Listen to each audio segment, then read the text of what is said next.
Hi guys, welcome back to my channel. I hope you're having a great day so far and welcome to today's video, which is going to be the very delayed next installment of my 10 Heroes 1-0 series, where I talk about my 10 favourite standout products from a brand and one that I feel like we should all just save our money and invest it somewhere else because it's just not the best. Today we're going to be covering Dior, so without further ado, let's get started. Do you know, when I was kind of putting this video together and kind of working out what my favourite products were and one that I didn't enjoy so much, shall we say, what I really discovered that I hadn't really noticed about Dior before I really sat down and looked at the products that I have is how flipping consistent they are. I feel like they're such a consistent brand.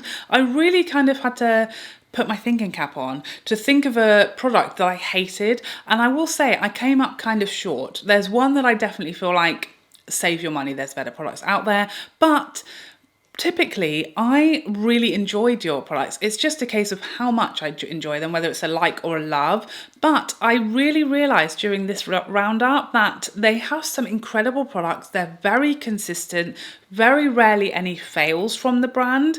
Whereas some other brands, I really feel like they're either like holy grails or total fails. I feel like Dior has quality, consistent products that are always decent, very rarely terrible.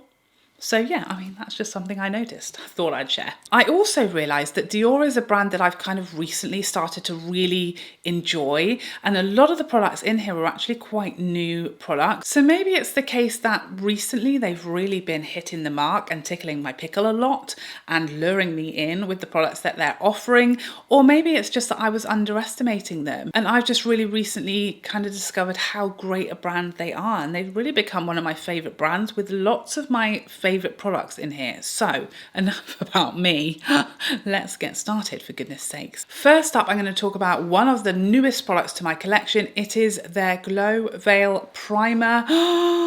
Another thing that we have to say about Dior is they always nail their packaging. The packaging is always glorious. Some absolute beautiful packaging. I love it. I love how everything is always very chic and elegant and understated, but beautiful. This primer really surprised me. It's really surprised me. I thought this was going to be, you know, when they say like a glowy primer, typically 90% of the time, that means it's just full of glitter and it's just going to be like a highlighter all over the face. That's what I was expecting of this primer, and I was very pleasantly surprised. What it actually gives me is like the most beautiful, glowy, fresh, healthy luminosity. There's a before and an after for you.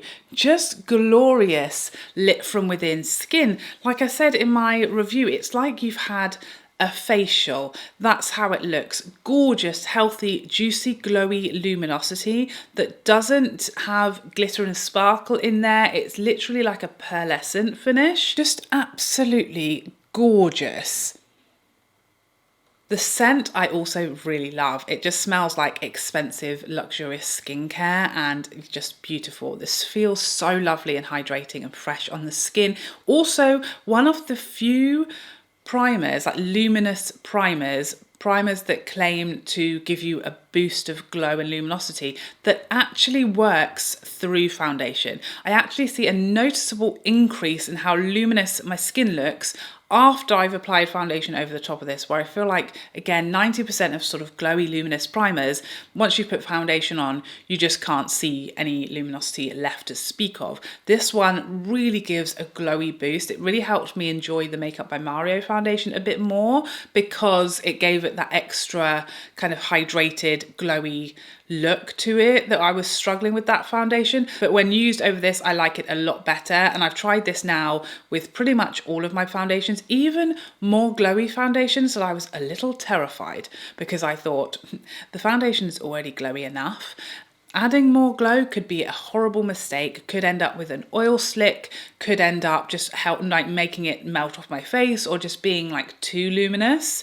And it really doesn't. It really enhances every foundation that I've tried. It gives a gorgeous glow, but it's never too much. It doesn't break down the foundation. It doesn't become oily or too shiny. It just gives a gorgeous, healthy glow. And I'm really loving it far more than I thought that I would. So that was a lovely surprise for me. Next up, let's talk about the first lip product that I'm going to mention today, because again, I realized during this video how great Dior's lip products are. They have like kind of something for everybody and they're all great. First up, let's talk about the Rouge Dior Forever, which is Dior's kind of bulletproof lip, shall we say. This was Dior's like first transfer proof bullet lipstick and it is excellent. It's such a great lipstick for nights out, for dinners. They have beautiful shades. I wish they had more.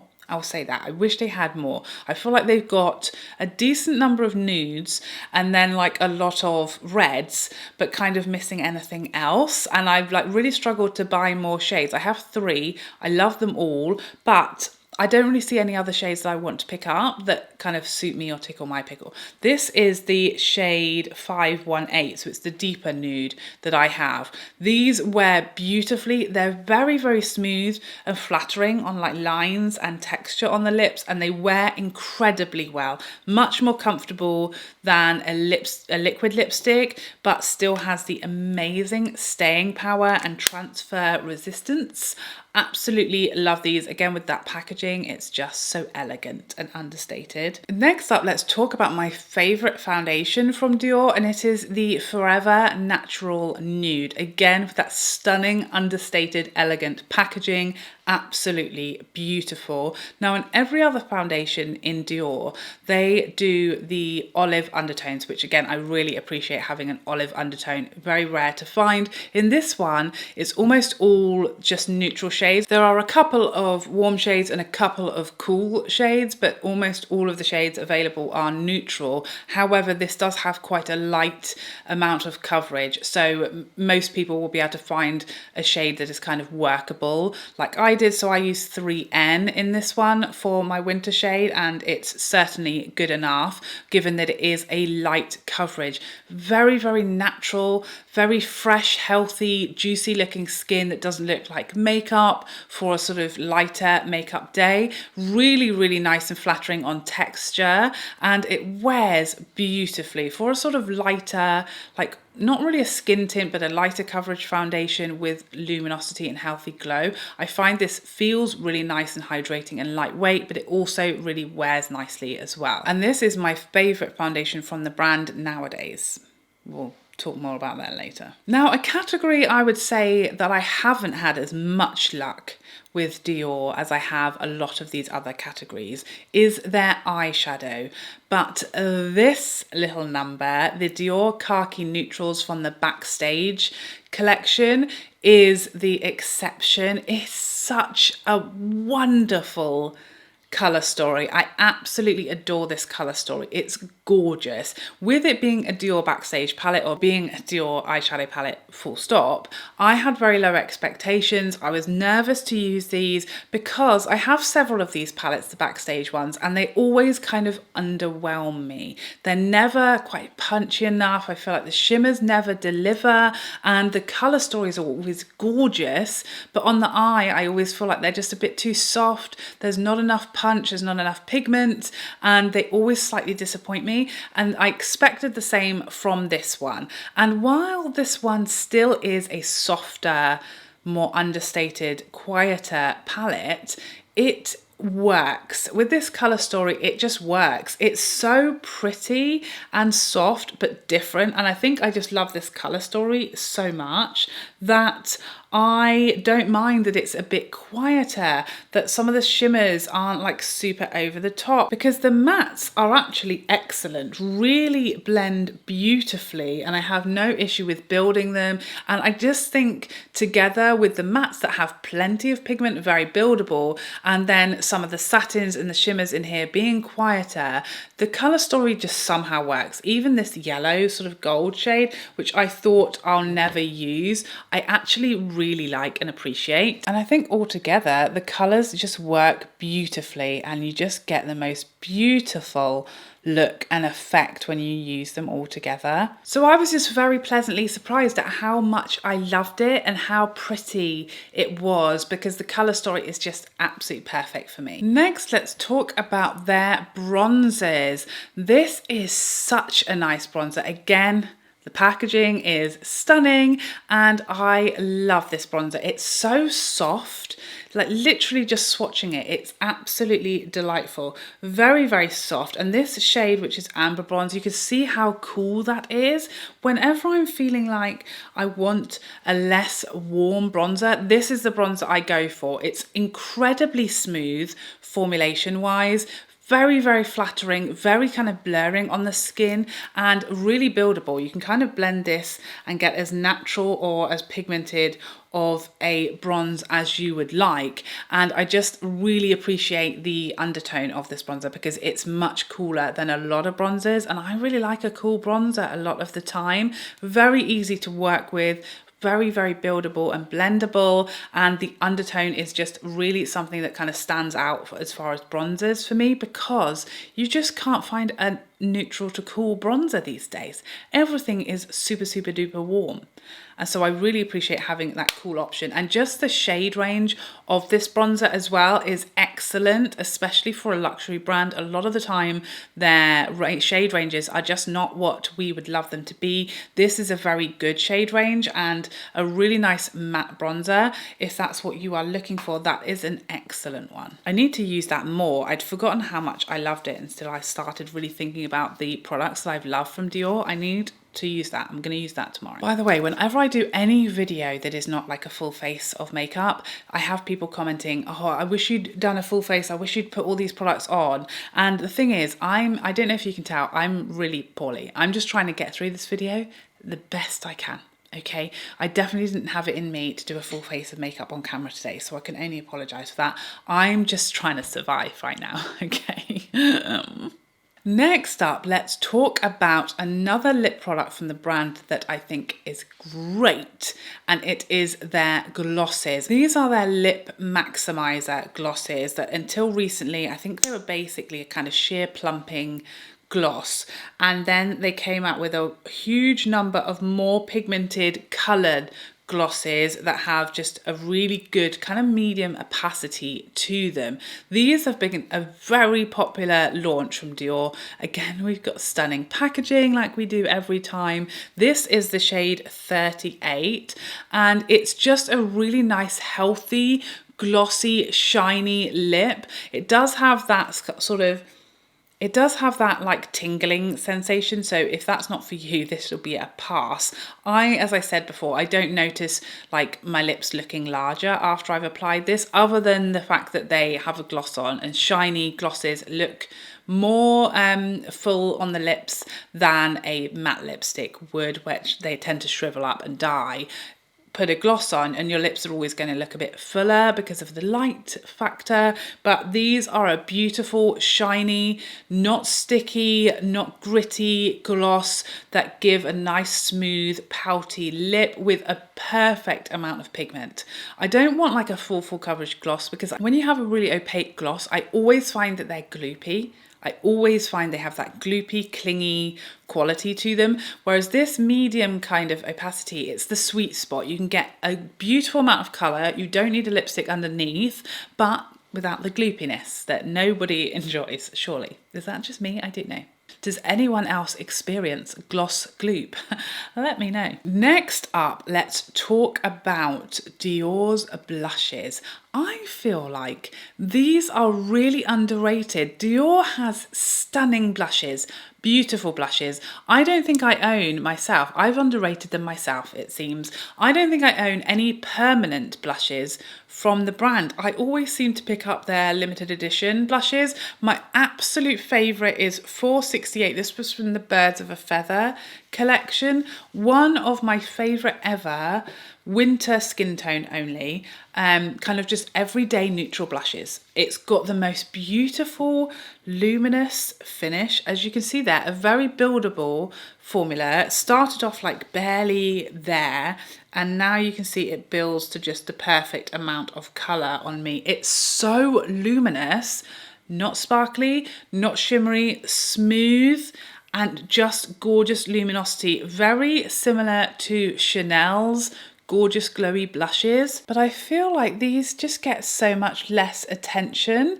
and they're so beautiful. Look at that, the perfect everyday blush. Their blushes are gorgeous. I've had matte and more luminous blushes like this one from Dior, and they always surprise me. Like I underestimate them in my head, but I've never had a less than beautiful, gorgeous blush from Dior, especially like their colours. I feel like they do interesting shades, they do beautiful formulas, they're always very easy to work with, very buildable and very versatile as well. I've really purchased some really quite deep, rich blushes that you can absolutely use lightly because they typically are very buildable. They start off, you know, a bit sheer, but they build and build as much as you would like. So I feel like they're very versatile on skin tones, what you can use, but they have beautiful colours and the formulas are gorgeous. And I feel like, again, an underrated compared to some brands. You know, you hear everybody rave about Chanel blushes. I really don't hear anywhere near the amount of hype about Dior's blushes, and I think they're gorgeous. Next up, we have one of, if not my most recent acquisition from the brand, and went straight into my holy grail spot, which doesn't happen very often these days. You know, those spots are pretty much filled. There's very little wriggle room for improvement in my holy grails list, but this product made it in there. So it must be phenomenal. And it is their concealer, not necessarily new, but reformulated. I guess it is new because it's reformulated. So, you know, it's a new formula, presumably. But this is their Dior Forever Skin Correct. It's immediately become my absolute favorite one because, again, the competitors to this concealer, the Huda, the Pat McGrath, the packaging is just not there. This packaging, this glass, solid, heavy glass bottle feels luxurious. They're not stingy. They've given us 11 whole mils of product, way more than any other concealer in my drawer. I think the only one I've ever had bigger than this was that ginormous monstrosity from Too Faced that was like the size of a foundation for some reason. But this is a really generous, large fill size for a concealer. It's hydrating, it's light, it gives you full coverage with a really nice light, thinner consistency that feels like a moisturizer, like an eye cream, but somehow covers everything and more. All of my secrets, what I had for breakfast last Tuesday and the 3 tequilas that I had at the pub, this covers it all. Okay, all of your sins, but in a very light, hydrating, fresh, light feeling, beautiful way. I really have been impressed by this concealer. It's become my absolute favorite in like literally a couple of weeks of owning it, and that is impressive all on its own. High coverage with no creasing, no separating, wears beautifully but feels super comfortable. Tell me about it. And next, let's talk about their highlighters. This is the shade Nude Glow of their Dior Forever Couture Luminizers. Again, another product that had a really great number of shades to choose from. One from very light to a nice, rich highlighter. This is my favorite one. It's so beautiful. This hits in the like wet look that I absolutely love. It's a more luminous for what I typically use day to day. This is more of a, I'm going out, I'm going somewhere special. I might actually wear this for my birthday dinner, you know. I'm just looking at it now thinking it's screaming birthday dinner to me. It's smooth, but it's high shine, very beautiful wet look, like I said, and it's just really pretty and light catching and a really nice amount of pigment again. So it doesn't look like a big stripe on your cheek, but it melts into the skin. It is one that you can blend out and it's really subtle, or you can use it a bit more heavy-handed and you'll get quite the glow. It's a beautiful highlighter. And again, it's one that I kind of forget about, and you know, it gets overlooked a lot, and I feel like it's kind of underrated, but it's a gorgeous highlighter and there are lots of stunning shades in that range. And lastly, but by no means leastly, for the heroes from Dior, of course, we weren't going to finish this video without including the Dior Addict Hydrating Shine lipsticks. Oh, if you have not heard me raving like an utter lunatic about these lipsticks, this must be your very first day here, because I won't shut up about them, okay? I won't be stopped.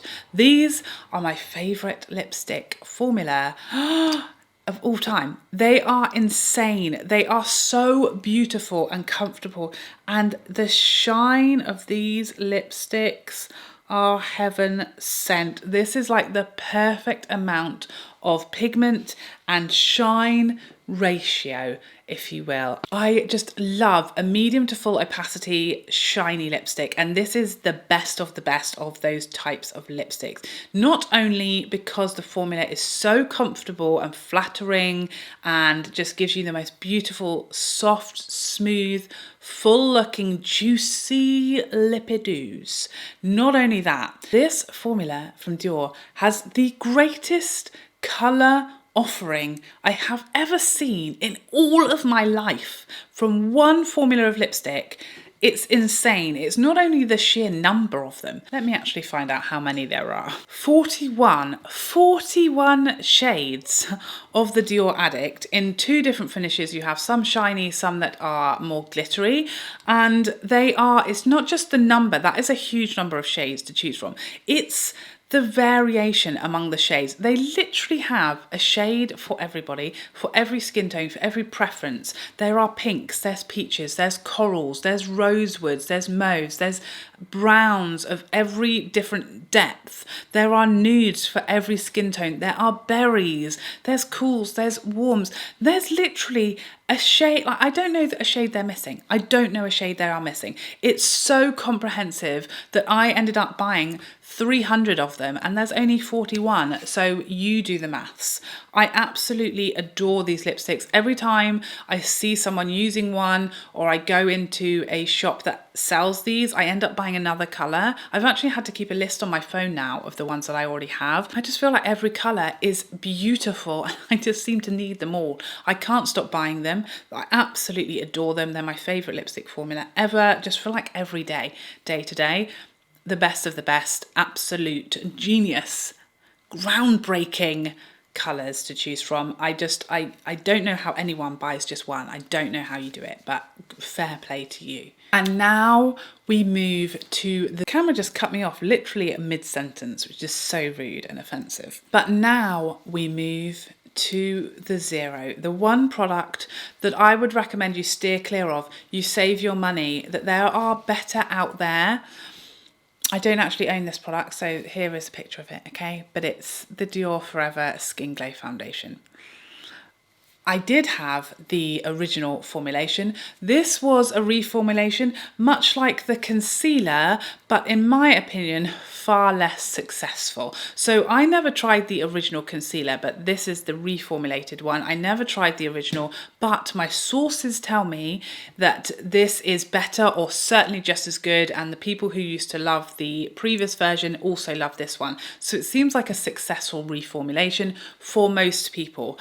Unfortunately, the same can't be said of this foundation. I really liked the original Skin Glow foundation. When they reformulated it, I thought, oh, I was nervous, because for those people who it was like their holy grail, a reformulation of your holy grail, anything, but foundation, really high risk, really nervous times, because if you found your perfect foundation and then someone's going to come along and mess with it, that's upsetting. Okay, stop it, please don't. Why did you do that to people? But here's what happened. So I had some samples of the new one and I watched a lot of reviews, and what happened is they took all the glow away.